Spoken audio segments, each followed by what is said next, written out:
الحمد لله وكفى وسلام على عباده الذين اصطفى أما بعد قال النبي صلى الله تعالى عليه وسلم من صلى علي واحدا صلى الله عليه عشرا أو كما قال النبي صلى الله تعالى عليه وسلم رسول করিম সাল্লাল্লাহু তাআলা আলাইহি ওয়াসাল্লাম ইরশাদ করেন যে আমার প্রতি 10 বার দুরূদ শরীফ পড়বে আল্লাহ পাক তার প্রতি 10 বার রহমত নাজিল করবেন। এবং হাদিস শরীফের মধ্যে আসছে একটি বার দুরূদ শরীফ পড়ার দ্বারা আল্লাহ পাক 10টি গুনাহ মাফ করিয়া দেন, 10টি নেকি দান করেন এবং 10 তবকা মর্যাদা বুলন্দ করিয়া দেন। আল্লাহ পাক আমাদেরকে বেশি বেশি দুরূদ শরীফ পাঠ করার তৌফিক দান করেন। হযরতে আবু দারদা রাদিয়াল্লাহু তাআলা আনহু থেকে হাদিস বর্ণিত আছে, আল্লাহ রাসূল বলেন যে ফজরের পরে আমার প্রতি 10 বার দুরূদ শরীফ পড়বে এবং মাগরিবের পরেও 10 বার দুরূদ শরীফ পড়বে, তো কাল কিয়ামতের ময়দানে অবশ্যই আমি তার জন্য সুপারিশ করব। তা আমরা মা বোন যারা এখানে উপস্থিত হয়েছি, আমরা সবাই এই আমলটা খুব আন্তরিকতার সাথে করতে পারি। এবং হযরতে আবু হুরায়রা রাদিয়াল্লাহু তাআলা আনহু থেকে হাদিস বর্ণিত আছে, মুসলিম শরীফের হাদিস, মক্কার মুহাজির সাহাবারা আল্লাহ রাসূলকে বললেন, ইয়া রাসূলুল্লাহ, আমরা তো গরিব সাহাবী, তো মদিনার যারা ধনী সাহাবী আছেন তারা তো আমলের দিক থেকে আমাদেরকে পিছ করে অনেক ঊর্ধ্বে চলে গেছেন, এখন আমাদের কি করণীয়? তো আল্লাহ রাসূল বললেন, কিভাবে? সাহাবারা, গরিব সাহাবারা বললেন, আমরা গরিব মানুষ, আমরা নামাজ রোজা করি, জিহাদ করি। আর যারা ধনী সাহাবী, আনসারী সাহাবী, তারাও নামাজ পড়ে, রোজা রাখে, জিহাদ করে, কিন্তু পার্থক্য হলো তাদের কাছে সম্পদ আছে, তারা বিভিন্ন দিনের জরুরতে দান সদকা করতে পারে, আর আমরা তা পারি না। এই কারণেই তারা আমাদের থেকে অনেক উপরে চলে গেছেন। আল্লাহ রাসূল বললেন যে তোমাদেরকে আমি এমন একটা আমলের কথা বলে দেই যে আমলটা করলে তোমরা তাদেরকে ধরে ফেলতে পারবা, এবং তোমরা যদি আমল করো তোমাদের পরবর্তীরা কেউ তোমাদেরকে আর ধরতে পারবে না, তোমরা এত উপরে থাকবা। সাহাবারা সকলে খুশি হয়ে গেছেন। তো আমরাও যদি আমলটা করতে পারি, সহজ আমল, তো আমরাও নেকির, আমাদের এই পরিমাণ নেকি অর্জন হইতে থাকবে। আল্লাহ রাসূল বললেন, তোমরা 5 ওয়াক্ত নামাজের পরে 33 বার সুবহানাল্লাহ, 33 বার আলহামদুলিল্লাহ এবং 33 অথবা অন্য রেওয়ায়েতে আসছে 34 বার আল্লাহু আকবার পড়বা। তো এই আমল অত্যন্ত মুবারকময় আমল। 5 ওয়াক্ত নামাজের পরে যদি আমরা আমল করতে পারি, তো আল্লাহ চাইতো আল্লাহ পাকের দরবারে আমরা অনেক অনেক বেশি নেকি অর্জন করতে পারবো। আল্লাহ আমাদের সকলকে আমল করার তৌফিক দান করেন। তো যা হোক, আমরা মা বোনেরা এখানে এসেছি, আল্লাহ পাক কোরআনে পাকের মধ্যে বলেন, অকরনা ফি বুয়ুতিকুন্না, মা বোনদেরকে উদ্দেশ্য করেই বলেন যে তারা ঘরে অবস্থান করবে। ওয়ালা তাবাররুজনা তাবাররুজাল জাহিলিয়াতিল উলা, এবং তারা, আল্লাহ পাক বলেন যে তোমরা জাহিলি জামানার মহিলাদের মতো সাজগোজ করে তোমাদের সৌন্দর্য প্রকাশ করবে না। তো এটা আল্লাহ পাকের হুকুম যে তোমরা ঘরে অবস্থান করো এবং তোমরা অতীত জামানার মহিলাদের মতো সৌন্দর্য প্রকাশ করো না। তো বাংলাদেশের কোনো দেশের কোনো প্রেসিডেন্ট, কোনো বাদশাহ যদি তার প্রজাদেরকে কোনো নির্দেশ দেয়, প্রজারা যদি সে নির্দেশ না মানে, রাষ্ট্রীয় আইন না মানে, তো তাদেরকে পাকড়াও করা হয়, শাস্তি দেওয়া হয়, জেল, ফাঁসি, বহু ধরনের শাস্তি তাদেরকে বরণ করে নিতে হয়। তো বাদশাদের বাদশাহ আল্লাহ পাক নারী জাতির ক্ষেত্রে এই নির্দেশ দিয়েছেন যে তারা ঘরে অবস্থান করবে, যদি বাহির হইতে হয় ওলা ওলা ইউবদিনা জিনাতাহুন্না, আল্লাহ পাক বলেন তারা তাদের সৌন্দর্য প্রকাশ করবে না, এমন পোশাক পরবে যেন তাদের সৌন্দর্য প্রকাশ না হয়। আল্লাহ পাকের এই হুকুম, এই নির্দেশনার মধ্যে অবশ্যই কল্যাণ আছে, অবশ্যই ফায়দা আছে। এক অন্ধ ব্যক্তি, সে দিনের রাত্রিবেলায় সে পানি আনতে যাইতেছে, মাথার উপরে তার হাঁড়ি হাঁড়ি কলস, মাটির কলস, হাতে তার চেরাগ। তো সে অন্ধ মানুষ, তার তো চেরাগের প্রয়োজন নাই। এক লোকের সাথে দেখা হলো, সে বলল কি ব্যাপার, তুমি কোথায় যাচ্ছ? বলল ভাই আমি পানি আনতে যাই। তো তুমি চেরাগ দিয়া কি করো? তুমি তো এমনি অন্ধ, বাতি জ্বালানোর তো তোমার প্রয়োজন হয় না, তুমি তো অনুমান করে হাঁটো। তে অন্ধলোক উত্তর দিলেন যে আসলে এই বাতি আমি আমার নিজের স্বার্থেই জ্বালাইছি।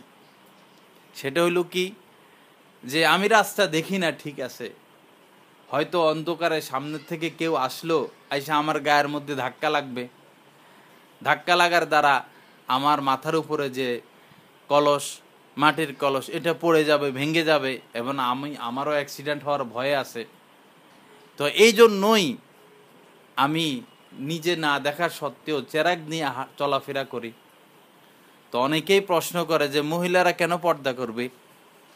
তো মহিলারা পর্দা করবে এই জন্যই যেন নিজের ইজ্জত হেফাজত থাকে, নিজের সতীত্ব রক্ষা থাকে, যে কোনো ধরনের বিপদ মুসিবত থেকে সে যেন রক্ষা পেতে পারে, এজন্যই মহিলারা পর্দা করবে।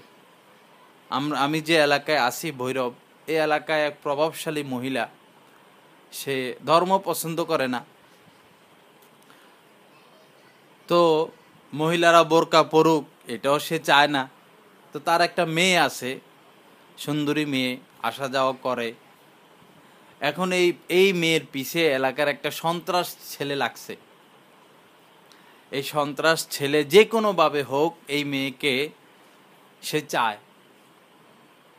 তো এখন এই মহিলা কি করবে? তো এখন বাধ্য হয়ে এই মহিলা এখন তার মেয়েকে বোরকা পরাইয়া ঘর থেকে বাইর করে। স্কুলে যায় বোরকা পরে, কোথাও যাইতে হইলে এখন বোরকা পরেই যায়। তো যদি এই মহিলা নিজেও আগ থেকে পর্দা করত, তার মেয়েকে আগ থেকে পর্দা করাইতো, তাহলে এই বিপদ এই মেয়ের উপর কখনোই আসতো না। সারা পৃথিবীতে বর্তমানে নারীরা সবচেয়ে বেশি নির্যাতিতা। কত তরুণী মেয়েদের গলা কাটা লাশ পাওয়া যায়, কত তরুণী মেয়ে দৈনন্দিন তারা অ্যাসিড দুগ্ধ হয়, তাদেরকে অ্যাসিড নিক্ষেপ করা হয়। কত তরুণী মেয়ে, কত মহিলারা দৈনন্দিন ধর্ষণের শিকার হয়, এবং অসংখ্য অগণিত মেয়েরা হারিয়ে যায়, তাদেরকে আর খুঁজে পাওয়া যায় না। যেরকম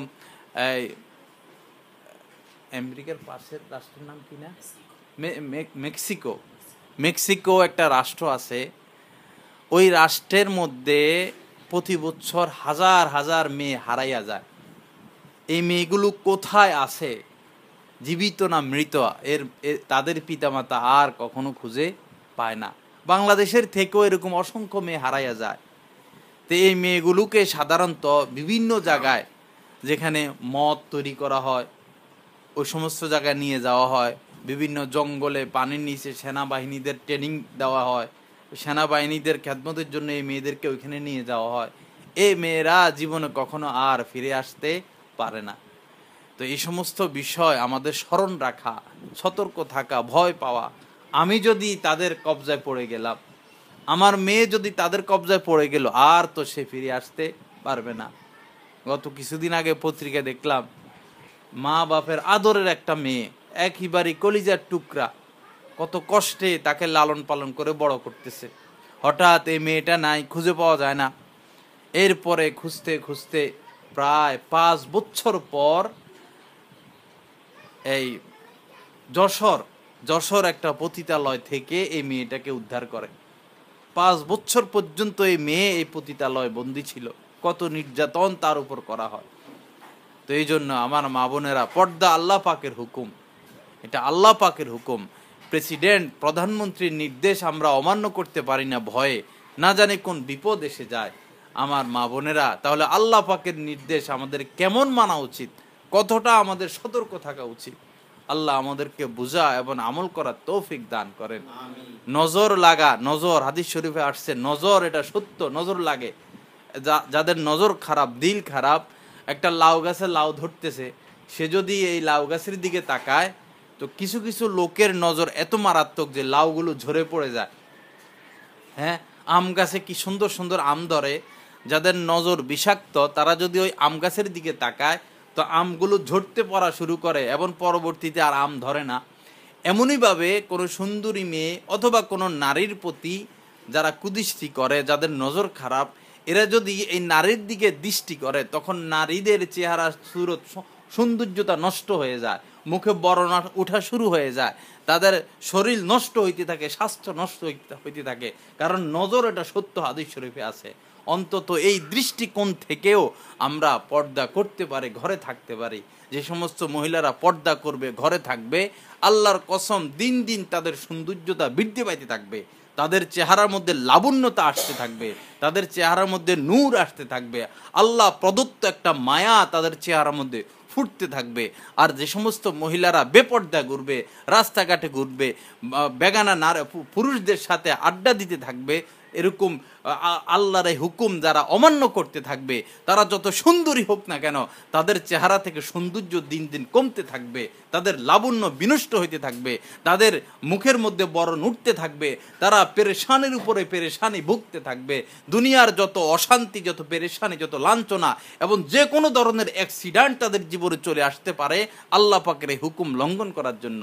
এজন্য আসুন আমার মা বোনেরা, আমরা আল্লাহ পাকের হুকুমে পর্দাকে যত দূর সম্ভব, আল্লাহ পাক বলছেন ইত্তাকুল্লাহ মানিস্তাতাতুম, হ্যাঁ, সাধ্য অনুযায়ী আল্লাহকে ভয় করো।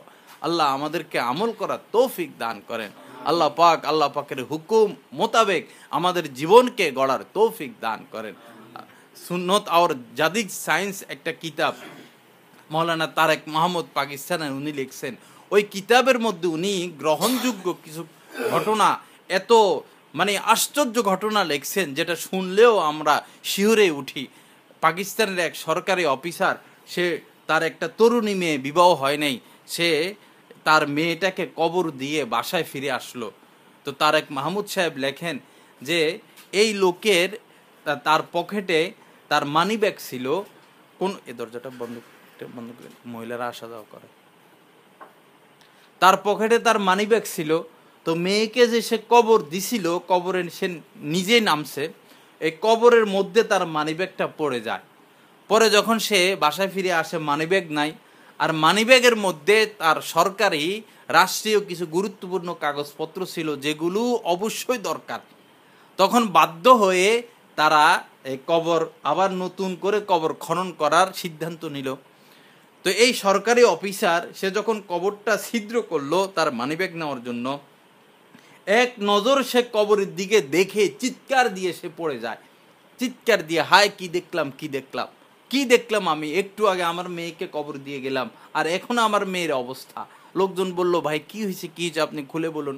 বলল, একটু আগে আমার মেয়েকে কবর দিয়ে গেলাম, কত সুন্দর সাদা দবদবে কাফন পরাইয়া তাকে মাটিতে রাখলাম, এখন দেখি আমার মেয়ে পুরা উলঙ্গ, তার শরীরে কোনো কাপড় নাই, এবং তার মাথার চুল দিয়া তার পাওকে ধনুকের মতো বাঁকা করে, ধনুক যে চাঁদা, যে আকাশে রংধনু উঠে, এরকম ধনুকের মতো বাঁকা করে তাকে তার মাথার চুল দিয়ে তার পাগুলো বাঁধা, এবং তার সমস্ত শরীরে বিচ্ছু সহ বিভিন্ন ধরনের কীট পতঙ্গ যেটা দুনিয়াতে দেখা যায় না। হায় আমার মেয়ের কি অবস্থা, সে নিজের চুল নিজে ছিঁড়তেছে, মাথার মধ্যে দেওয়ালের মধ্যে সে তার মাথা বাড়ি দিতেছে, নিজের শরীরের গোস্ত সে কামড়াইয়া ছিঁড়ে ফেলতেছে, যে হায় আমার মেয়েকে কিভাবে আমি রক্ষা করব, এই বিপদ থেকে, এই শাস্তি থেকে কিভাবে আমি আমার মেয়েকে উদ্ধার করব।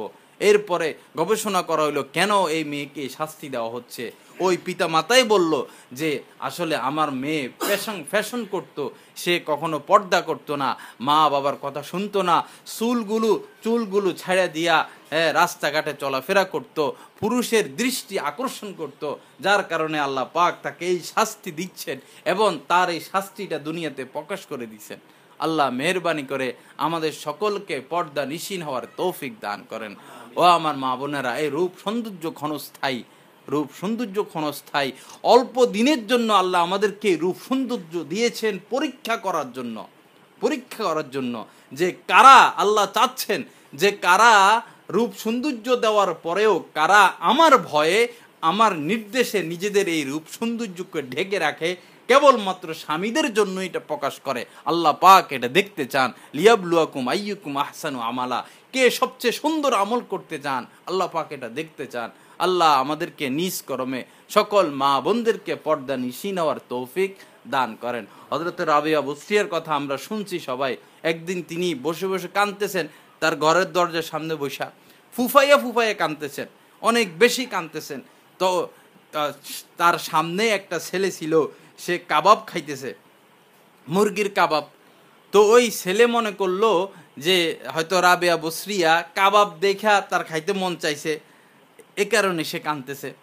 তো ওই ছেলে আয়সা রাবিয়া বসরিয়াকে বলল যে ম্যাডাম এই নেন কাবাবটা, আপনি নিয়ে নেন, আপনি খান, আমার লাগবে না, তারপর আপনি কাইন্দেন না, কাবাবটা আপনি খান, তারপর আপনি কান্নাকাটি করেন না।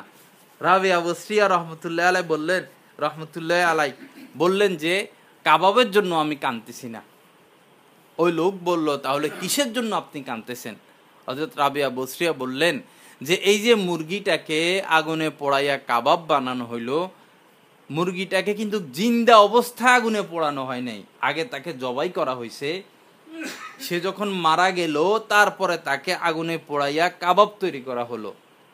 আর মানুষ যারা জাহান্নামে যাবে তাদেরকে তো জাহান্নামে জিন্দা অবস্থা আগুনে পোড়ানো হবে, জাহান্নামে জিন্দা অবস্থা আগুনে পোড়ানো হবে। কি অবস্থা হবে মানুষের, কিভাবে মানুষ এই জাহান্নামের আগুন সহ্য করবে? আল্লাহ রাসূল বলছেন মেরাজ থেকে ফিরে আসার পর যে জাহান্নামে আমি বেশিরভাগ নারীদেরকে দেখেছি, জাহান্নামী হবে বেশিরভাগ নারী, অথচ নারী জাতি দুর্বল, নারী জাতি শক্তিহীন দুর্বল, অথচ তারাই জাহান্নামী, বেশি জাহান্নামের অধিবাসী হবে। আল্লাহ আমাদেরকে মাফ করেন, আল্লাহ পাক আমাদের অন্তরে আল্লাহ পাকের ভয় দান করেন। এজন্য মা বোনেরা আল্লাহকে ভয় করি। আমাদের মুখের আওয়াজটাও পর্দা। হ্যাঁ, একজন পুরুষ আমাদের মুখের আওয়াজ শুনতে পারবে না, আবার আমরাও কোনো পুরুষ এরকম যে কোনো নৌজওয়ান তার কণ্ঠ অথবা যেই পুরুষের আওয়াজ শুনলে নারীদের অন্তরে ওয়াসওয়াসা আসতে থাকে, আকর্ষণ লাগতে থাকে, ওই মহিলার জন্য ওই পুরুষের আওয়াজ শোনা না যায়। তো মুদ্রা কথা হলো আমাদের গলার কণ্ঠটাও পর্দা, আমার পোশাকটাও পর্দা। মহিলারা দেখা যায় বাসাবাড়ির বারান্দার মধ্যে ছাদের উপরে নিজেদের পোশাক রৌদ্রে দেয়, যে অনেক গোপনীয় পোশাক, এটা বেহায়াপনার আলামত। নারী তার পোশাকটাকেও পর্দার ভিতরে রাখার চেষ্টা করবে। একটা থ্রি পিস, সুন্দর একটা থ্রি পিস ছাদের উপরে ঝুলাই দেওয়া হইলো, কোনো পরপুরুষ যদি দেখে আরে কি সুন্দর থ্রি পিস, যে পরে না জানি সে কত সুন্দর, মনের মধ্যে এটা আসতে পারে। এজন্য এই অসওয়াসা থেকে অন্যকে গুনায় লিপ্ত করানোর জন্য হইলেও নারীরা তাদের পোশাককেও কি রাখবে, এরকম লুকাইয়া রাখবে। পোশাক বোরকা পরার সময় মহিলারা, মা বোনরা রাস্তায় এমনভাবে বাইর হবে যে তাদের সামনে, সাইডে, ডানে বামে, উপরে নিচে কোনো অঙ্গই যেন প্রকাশ না পায়, কোনো সৌন্দর্যই যেন প্রকাশ না পায়। অল্প দিন আমার মা বোনেরা আমাদেরকে এই কষ্ট সহ্য করতে হবে, একবারে অল্প দিন। এরপরে জনমকে জনম আল্লাহ পাক আমাদেরকে এমন সুখ শান্তি দান করবেন। কোরআন শরীফের মধ্যে আল্লাহ পাক বলছেন যে নারীদেরকে নতুনভাবে একটা সুন্দর আকৃতি দিয়ে আল্লাহ পাক সৃষ্টি করবেন, নতুন আকৃতি দিয়া জান্নাতের মধ্যে সৃষ্টি করবেন। এবং আমরা হুরদের সৌন্দর্যের কথা শুনি যে একটা হুর যদি দুনিয়ার সমুদ্রগুলোর মধ্যে সামান্য একটু থুতু ফেলে সমুদ্রের পানি মিঠা হয়ে যাবে। হুররা এত সুন্দরী হবে, 70 গজ কাপড় পরিধান করার পরেও হুরদের শরীরের সৌন্দর্যতা বাইরের থেকে সুস্পষ্ট প্রমাণিত হবে, দেখা যাবে। কিন্তু আল্লাহ পাক দুনিয়ার নারীদেরকে, পুরুষের স্ত্রীদেরকে এত সৌন্দর্যতা দিয়ে সৃষ্টি করবেন যে হুরদের থেকেও নারীরা বেশি সুন্দরী হবে, হুরদের থেকেও। তো এজন্য সেই আশায়, সে সুন্দর হওয়ার আশায়, সে সুন্দর সুশ্রী অবয়ব পাওয়ার আশায় হইলেও আসুন আমরা পর্দা করি। হ্যাঁ, আমরা আল্লাহ পাককে ভয় করি। পূর্বসূরি আমাদের যে সমস্ত মা বোনেরা ছিলেন, হ্যাঁ, তাদেরকে অনুকরণ করি। হযরতে ফাতেমাতুজ জোহরা রাদিয়াল্লাহু তাআলা আনহু, হযরত মাওলানা জুলফিকার আহমদ নকশবন্দি রহমত দামাত বারাকাতুম বর্ণনা করেন, একদিন আকাশের মধ্যে চাঁদ উঠছে। তো আরব দেশে চাঁদ উঠলে সবাই চাঁদ দেখে আনন্দিত হয়। তো আল্লাহ রাসূল সাল্লাল্লাহু আলাইহি সাল্লাম ফাতেমাকে বলল, ফাতেমা মা, তুমি কি চাঁদ উঠছে, তুমি কি চাঁদ দেখছো? সবাই তো চাঁদ দেখতেছে, আনন্দ করতেছে। ফাতেমা, তুমি কি আজকে নতুন চাঁদ দেখেছো? হযরতে ফাতেমা তো জোহরা রাদিয়াল্লাহু তাআলা আনহা বললেন, আব্বা আমি চাঁদ দেখি নাই। এ তো একটা আনন্দের বিষয়, সবাই চাঁদ দেখে, তুমি কেন চাঁদ দেখলা না? হযরতে ফাতেমা রাদিয়াল্লাহু তাআলা আনহু বললেন যে আব্বাজান, চাঁদ উঠছে, সমস্ত পরপুরুষ চাঁদের দিকে তাকাইয়া আছে, সমস্ত পরপুরুষ চাঁদ দেখতেছে, সমস্ত পরপুরুষের চোখের আলোটা যাইয়া চাঁদে পড়তেছে। তো এই মুহূর্তে আমিও যদি চাঁদের দিকে তাকাই, তো আমার দৃষ্টি আর পরপুরুষের দৃষ্টি এক হয়ে যাবে। এটা আমার কাছে লজ্জা লাগলো, এজন্য আমি চাঁদ দেখি নাই। সুবহানাল্লাহ, কত বড় তাকওয়া, কত বড় মুত্তাকিয়া। আল্লাহ আমাদেরকে বুঝার তৌফিক দান করেন। এমনই ভাবে একদিন মসজিদে নববীর মধ্যে বসা, সাহাবারা বসা, তো সাহাবারা কানাঘুষা আলোচনা করতেছেন যে আল্লাহর কাছে সবচেয়ে প্রিয় নারীকে এবং পৃথিবীর মধ্যে সবচেয়ে শ্রেষ্ঠ নারীকে। খুব মনোযোগ দিয়ে আমরা শুনি যে পৃথিবীর মধ্যে শ্রেষ্ঠ নারীকে এবং আল্লাহর কাছে প্রিয় মহিলাদের মধ্যে সবচেয়ে প্রিয় মহিলা কে? তো হযরতরা যখন এই আলোচনা হচ্ছিল, তখন হযরত আলী রাদিয়াল্লাহু তাআলা আনহু চুপচাপ বাসায় চলে গেছেন। যাইয়া ফাতেমাকে বলল, ফাতেমা, মসজিদে তো এরকম একটা আলোচনা হইতেছে সাহাবাদের মধ্যে সবচেয়ে শ্রেষ্ঠ নারীকে এবং আল্লাহর কাছে সবচেয়ে প্রিয় মহিলাকে, আমরা এটা সত্যতা জানি না, তুমি একটু বলো তো কে সেই নারী? হযরতে ফাতেমা রাদিয়াল্লাহু তাআলা আনহা বললেন যে নারী কোনো বেগানা পুরুষের দিকে তাকায় না, যে নারী কোনো বেগানা পুরুষের দিকে তাকায় না এবং নিজেকেও দেখার সুযোগ করে দেয় না, সে পৃথিবীর মধ্যে শ্রেষ্ঠ নারী এবং আল্লাহ পাকের নিকট সেই সবচেয়ে উত্তম মহিলা। সুবহানাল্লাহ। হাদিস শরীফের মধ্যে আসছে, মিশকাত শরীফের মধ্যে, যে আল্লাহ রাসূল বলেন, লাআনাল্লাহু নাযিরা ওয়াল মানযুরা ইলাই, যে সমস্ত পুরুষ বেগানা নারীর দিকে তাকাবে এবং যাদেরকে দেখা হয়, অর্থাৎ যারা নিজেদেরকে দেখার সুযোগ করে দেয়, মহিলারা যারা নিজেকে দেখার সুযোগ করে দেয়, উভয়ের উপরে আল্লাহ রাসূল বলছেন আল্লাহ পাকের লানত, উভয়ের উপরে। ও আমার মা বোনেরা, আমরা তো আমাদের মা বাবার বদদোয়াকে ভয় করি, উস্তাদের বদদোয়াকে ভয় করি, পীর আউলিয়াদের বদদোয়াকে ভয় করি, সাহাবাদের বদদোয়াকে ভয় করি, যে ইনাদের বদদোয়া নিশ্চিত কবুল হয়ে যাবে, যার কারণে আমরা মা বাবার সাথে বেয়াদবি করি না, উস্তাদের সাথে বেয়াদবি করি না, পীর আউলিয়াদের সাথে বেয়াদবি করি না।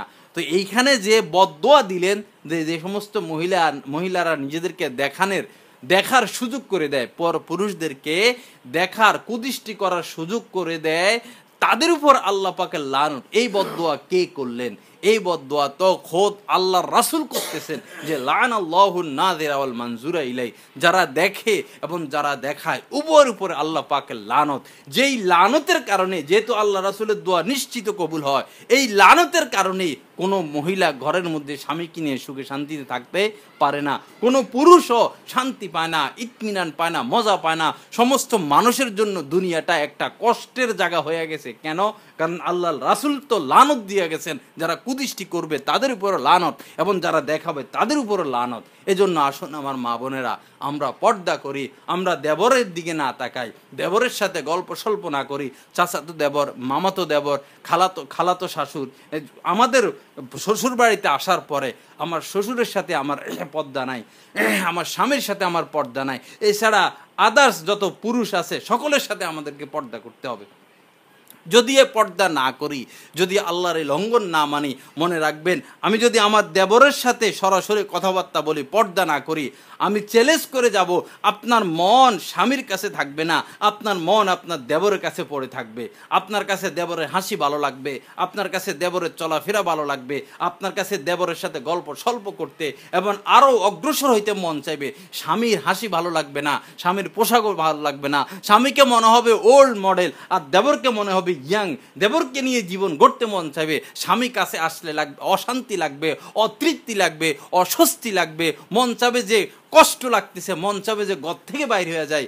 কারণ কি? কারণ আমি দেবরের দিকে কুদৃষ্টি করি। আরবিতে প্রবাদ আছে, আর নাসু হারিসুন ফিমা মুনিয়া, মানুষকে যে জিনিসের ব্যাপারে নিষিদ্ধ করা হয় মানুষ সেই ব্যাপারে আরো কি হয়, আগ্রহী হয়ে যায়, সেই কাজটা করার জন্য মানুষ আগ্রহী হয়। দেবরের সাথে যেহেতু পর্দা করতে নিষেধ, পর্দা করার জন্য আল্লাহ পাক বলছেন, এখন আমি যদি পর্দা না করি তখন ওই দেবরের সাথে আমার মন বসতে থাকবে, আমার স্বামী আমার কাছে ভালো লাগবে না। অনুরূপভাবে কোনো পুরুষ যদি বিবাহ করে, কোনো পুরুষ যদি বিবাহ করে, সে যদি তার শালীর সাথে পর্দা না করে, শালীর সাথে গল্প সল্প করে, উঠা বসা করে, তো এই পুরুষের মন তার স্ত্রীর কাছে থাকবে না, এই পুরুষের মন তার শালীর কাছে পড়ে থাকবে। আমরা যখন পড়াশোনা করছিলাম মিরপুরে, তখন আমাদের মাদ্রাসার পিছেই একটা ঘটনা এরকম ঘটছে। শালী তার দুলাভাইয়ের সাথে গল্প স্বল্প, পর্দা করে না, তো গল্প স্বল্প এটা করতে করতে তাদের সম্পর্ক বাড়তে বাড়তে এখন দুলাভাই শুধু শালীকে নিয়ে ব্যস্ত, শালীকে নিয়ে মার্কেটে চলে যায়, শালীর জন্য 3 পিস কিনে আনে, শালীর সাথে গল্প স্বল্প, আর স্ত্রীর কাছে গেলে মন কালাকালি, স্ত্রীর কাছে গেলে ধমকা ধমকি, স্ত্রীর কাছে গেলে মন খারাপ। এই কারণে যখন এই শালীকে ঘরের লোকেরা চাপ দিল যে তোমার কারণে তোমার বোনের ঘরে এখন অশান্তি, তখন এই মেয়ে কি করলো, একদিন গায়ের মধ্যে কেরোসিন তেল ঢাইলা ঘরের দরজা জানালা বন্ধ করে নিজেকে নিজে জ্বালাইয়া দিল, নিজেকে নিজে শেষ করে আত্মহত্যা করলো। তো এই যে এই মেয়েটা আত্মহত্যা করে জাহান্নামের আগুনে চলে গেল, এটার জন্য কে দায়ী? এই মেয়েটাই দায়ী, আল্লাহ পাকের হুকুম লঙ্ঘন করার জন্য দায়ী। হ্যাঁ, বর্তমানে তো আত্মহত্যা ব্যাপক আকার ধারণ করছে, ব্যাপক আকার। আল্লাহ পাক বলছেন, অলা তাকতুলু আনফুসাকুম, তোমরা নিজেরা নিজেদেরকে হত্যা করো না। আত্মহত্যার মধ্যে বর্তমানে নারীরা বেশি, নারী জাতি সবচেয়ে বেশি আত্মহত্যা করে। আল্লাহ আমাদেরকে হেফাজত করেন। হাদিস শরীফের মধ্যে আসছে, আল্লাহ রাসূল বলছেন, যারা আত্মহত্যা করবে, যেরকম কেউ যদি গলার পাহাড় থেকে লাফ দিয়ে পড়ে আত্মহত্যা করে, তাহলে তার জাহান্নামে তার শাস্তি কি হবে? তাকে এরকম জাহান্নামের মধ্যে এরকম আগুনের ভিতরে অনেক উপরে নিয়ে যাওয়া হবে, ওইখান থেকে তাকে ছেড়ে দেওয়া হবে, সে নিচে পড়বে, আবার তাকে উপরে নিয়ে যাওয়া হবে, আবার তাকে নিচে ছেড়ে দেওয়া হবে, সে পড়ে যাবে। এই শাস্তি তার অব্যাহত থাকবে। এমনকি যদি কেউ বিষ খাইয়ে আত্মহত্যা করে, আল্লাহ রাসূল বলছেন জাহান্নামের মধ্যে তার হাতের মধ্যে বিষের একটা বোতল রাখা হবে, সে এরকম থাকবে তো আগুনের ভিতরেই, একটু পর পর সে বিষ পান করবে, আর সে বিষের মৃত্যু যন্ত্রণা অনুভব করবে, আবার সে বিষ পান করবে, আবার সে বিষ পান করবে, এভাবে সে জনমকে জনম জাহান্নামের মধ্যে আগুনে জ্বলতে থাকবে। হ্যাঁ, তবে যদি কেউ আত্মহত্যাকে হালাল মনে না করে, যারা আত্মহত্যাকে হালাল মনে করে আত্মহত্যা করে, তারা কাফেরের মতো জনম জনম জাহান্নামের আগুনে জ্বলতে থাকবে। আর যারা গুনাহ মনে করে আত্মহত্যা করে, হয়তো ইমানের বরকতে আল্লাহ পাক তাদেরকে নাজাত দিতে পারেন। আল্লাহ পাক আমাদেরকে আত্মহত্যা করা থেকে হেফাজত করেন। যারা আত্মহত্যা করে দুনিয়াতেও তাদের কি নাই, দুনিয়াতেও তাদের কি নাই, সম্মান নাই। দেখুন, যারা ফ্যানের সাথে ঝুলা মরে, যে সমস্ত মহিলারা, তার ভাই, তার মা, তার স্বামী ওই ফ্যানের থেকে তাদেরকে নামায় না, কারণ নামালে পুলিশ এসে ধরবে। এই মহিলা ফ্যানের মধ্যেই ঝুলতে থাকে, পুলিশ আসে, পুলিশ আইসা তাদেরকে নিয়ে যাইয়া গুম ঘরে ফেলে দেয়।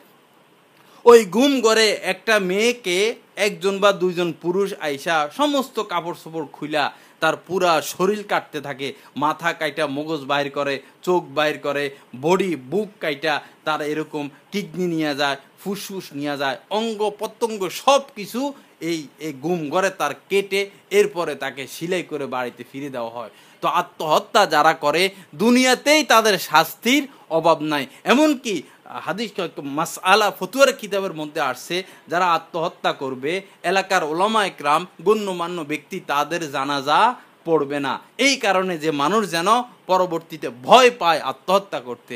আল্লাহ পাক আমাদেরকে আত্মহত্যার এই ঘৃণিত পথ থেকে বেঁচে থাকার তৌফিক দান করেন। আমার মা বোনেরা, যদি আমরা পর্দা না করি, যদি আমরা আল্লাহ পাকের হুকুম না মানি, যদি আমরা স্বামীর আনুগত্যশীলা না হই, তো মনে রাখবেন জীবনটা এরকম হবে যে মন চাইবে প্রতিদিন আত্মহত্যা করি। আত্মহত্যা করার মতো এরকম পরিস্থিতি আমার ঘরে তৈরি হয়ে যাবে। আল্লাহ পাক বলেন ওমান আরাদান যিকরি, যে আমার থেকে মুখ ফিরিয়ে নিবে, আমার আনুগত্যতা থেকে মুখ ফিরিয়ে নিবে, ফাইন্না লাহু মাঈশাতান দঙ্কা, তার জন্য রয়েছে এক তিক্তময়, এক সংকীর্ণময় জীবন। অবশ্যই যে আমরা যে এখন অশান্তিতে পেরেশানিতে আছি, স্বামীর সাথে সুখ নাই, সন্তান লালন পালন করে সেখানেও শান্তি নাই, শ্বশুর শাশুড়ির কাছে আইসা সেখানেও শান্তি নাই, বাপের বাড়িতে ফিরে গেলে সেখানেও শান্তি নাই, দুনিয়াটা যে আমাদের জন্য একটা জাহান্নাম হয়ে গেল কেন? কারণ আমরা আল্লাহ পাকের হুকুম থেকে মুখ ফিরে আনিছি। এই কারণে তো চলুন আমরা ফিরে আসি, আমরা আল্লাহর আনুগত্যতার মধ্যে ফিরে আসি, আমরা আল্লাহকে ডাকি, আল্লাহ রসুলের সুন্নত মোতাবেক এরকম জীবনকে গড়ার চেষ্টা করি, তবেই আমরা আবার সেই সুখের জীবন, শান্তির জীবন ফিরে পাবো। আল্লাহ পাক বলেন হুয়াল্লাযী আনজালা সাকিনাতা ফি কুলুবিল মুমিনিন, যদি মুমিন হয়ে যেতে পারি আমরা, তো আল্লাহ পাক আমাদের অন্তরে শান্তি নাজিল করবেন। আল্লাহ পাক বলেন আলা বিযিকরিল্লাহি তাতমাইন্নুল কুলুব, আল্লাহ পাকের একমাত্র আনুগত্যতার মধ্যেই রয়েছে মুমিনের কি অন্তরের প্রশান্তি। আল্লাহ আমাদেরকে আল্লাহ পাকের জিকির করা, আল্লাহ পাকের আনুগত্য করা, আল্লাহকে মেনে চলার তৌফিক দান করেন। তো যাই হোক, এতক্ষণ তো পর্দা সম্পর্কে আলোচনা হলো। আশা রাখি ইনশাআল্লাহ আমরা আগামীকাল থেকে পর্দা করা, আজকে থেকে আমরা পর্দা অনুযায়ী চলার চেষ্টা করব। এমনকি চলাফেরার মধ্যে অনেক সময় অনেক জোয়ান মেয়ে আছে, পর্দা তো করে, চোখ খালি, হাতে মোজা পরে না, চোখ দেখা যায়। তো চোখগুলো আমরা এরকম পাতলা কাপড় দিয়ে ঢেকে নিব, হাতের মধ্যে হাত মোজা পরবো, পায়ের মধ্যে পা মোজা পরবো। হ্যাঁ, এতটা আমরা সতর্কতার সাথে হাঁটবো।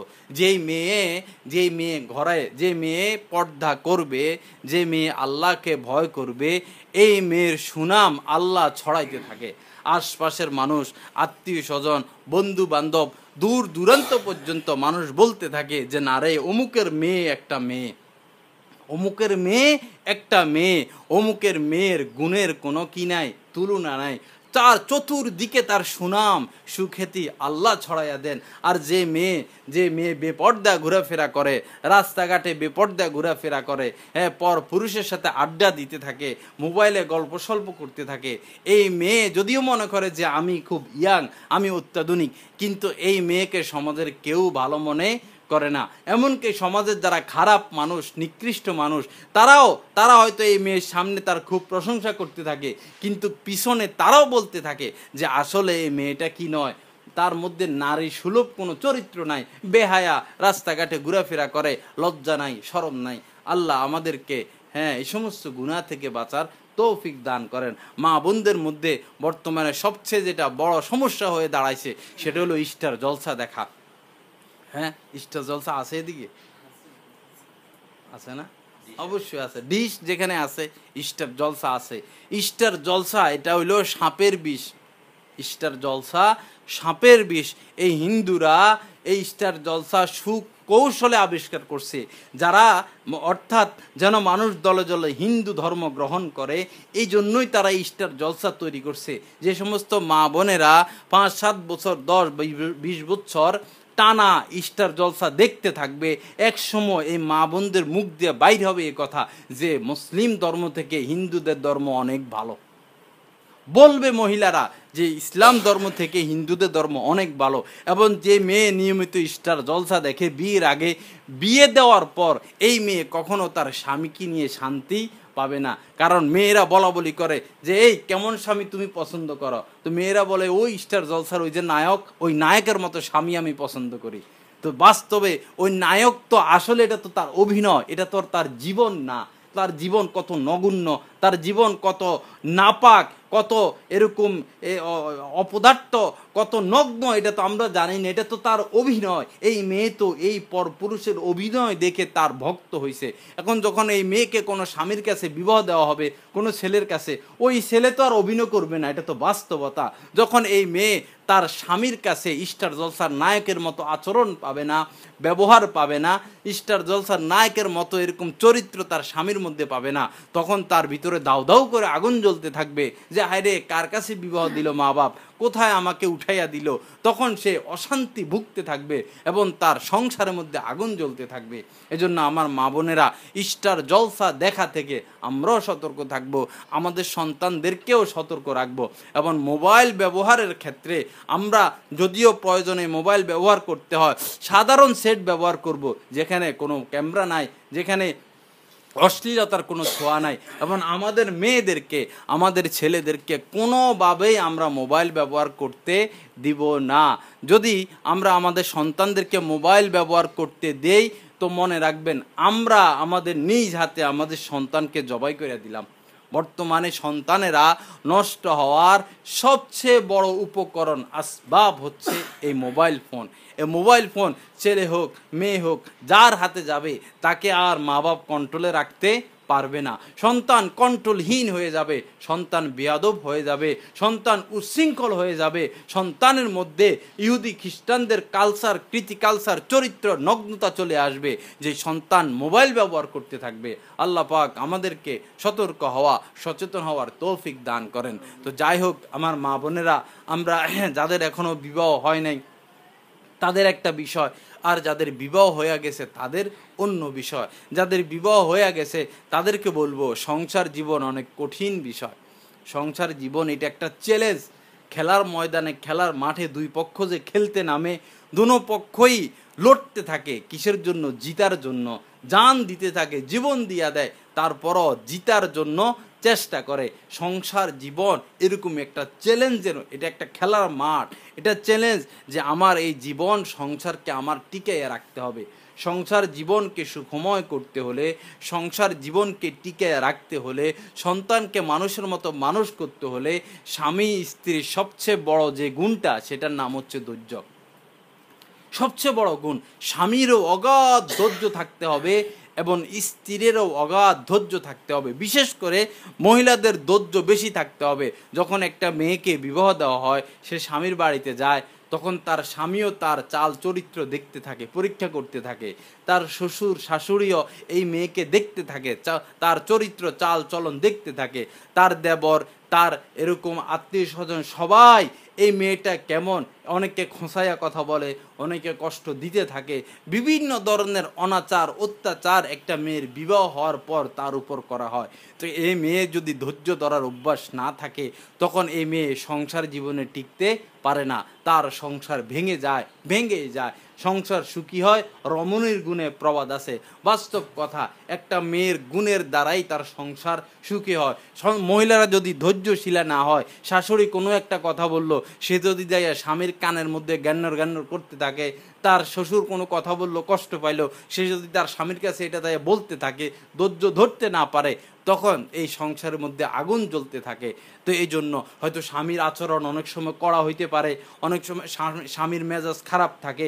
স্বামীর মেজাজ বোঝা, আমার স্বামী যখন আমার ঘরে প্রবেশ করবে, আমি এমন গুণী হইতে হবে, আমার মধ্যে এরকম চৌকান্নতা থাকতে হবে, আমার স্বামীর চোখে চোখ দিয়া স্বামীর মুখের দিকে তাকাইয়া আমার বুঝে নিতে হবে আমার স্বামী এখন কি চায়। প্রত্যেক নারীর এই যোগ্যতা থাকা চাই, এক নজর স্বামীর দিকে তাকাইয়েই নারীদের বুঝতে হবে যে আমার স্বামী কি চায়। আমার স্বামী বাইরের থেকে আসছে, এখন গরম লাগে, ফ্যানের সুইচ দেওয়া দরকার, আমার স্বামী বলার আগেই স্বামীর দিকে তাকাইয়েই আমি ফ্যানের সুইচ দিয়ে দিব। আমার স্বামীর জন্য এক গ্লাস শরবতের দরকার, এটা স্বামী বলার আগেই আমার বুঝতে হবে, আমি এক গ্লাস শরবতের ব্যবস্থা আগেই করে রাখবো। এভাবে দিন রাত 24 ঘন্টা আমার স্বামীর চাহিদা, স্বামীর চোখ থেকে, স্বামীর ভাব সব থেকে আমাকে বুঝতে হবে। এইভাবে যদি আমি আমার জীবনকে গড়তে পারি, তখন আমার স্বামীর অন্তরে আমার মহব্বত বসতে থাকবে। আমার স্বামীর কাছে নজরে আমি প্রিয় থেকে প্রিয় হইতে পারবো। আমার রূপ অনেক বেশি, এই কারণে আমার স্বামী আমাকে ভালোবাসবে তা নয়। আমি অনেক তরুণী, আমি অনেক লম্বা, আমি দেখতে আমার চেহারা অনেক সুন্দর, এই কারণে আমি আমার স্বামীর কাছে, শ্বশুর শাশুড়ির কাছে প্রিয় হব না, অসম্ভব। মানুষ প্রিয় হয় তার গুণের কারণে, মানুষ প্রিয় হয় তার চরিত্রের কারণে, নারীরা তার স্বামীর বাড়িতে বেশি প্রিয় হয় তার চরিত্রের কারণে, তার ব্যবহারের কারণে, তার আখলাকের কারণে। এই জন্য মা বোনদের দায়িত্ব হলো মেয়েদেরকে পড়ালেখার পাশাপাশি ঘরের কাজকর্ম শেখানো। তরকারি রান্না করা শিখানো, মাছ কুটা শিখানো, পিঠা বানানো শিখানো, ঘর ঝাড়ু দেওয়া শিখানো, ঘর মোছা, যত বড় লোকের মেয়ে হোক না কেন তাকে তো ঘর সংসার করতে হবে। সে তো যাইয়া অফিসার না যে পায়ের উপর পা দিয়ে বসে থাকতে হবে, তার কাজ তো তাকে করতে হবে। কিন্তু মহিলারা ভুল করে, মেয়েদেরকে ডাক্তার বানাবে, মেয়েদেরকে ইঞ্জিনিয়ার বানাবে, এই আশা মেয়েদেরকে ঘরের কোনো কাজ শিখে না। একবারই কলম থাকে, জায়েল থাকে। তখন যখন স্বামীর বাড়িতে এরা যায় কিছুই পারে না। এখন বিএ পাস করছে, বিএ পাসের সার্টিফিকেট স্বামীর বাড়িতে কোন কাজে আসবে ভাই? সার্টিফিকেট তো এখানে সনদ তো কাজে আসবে না, এখানে তার গুণ কাজে আসবে, এখানে তার চরিত্র কাজে আসবে। এজন্য মেয়েদেরকে ঘরের মধ্যে কাজকর্ম শিখানো। আল্লাহ আমাদেরকে আমল করার তৌফিক দান করেন।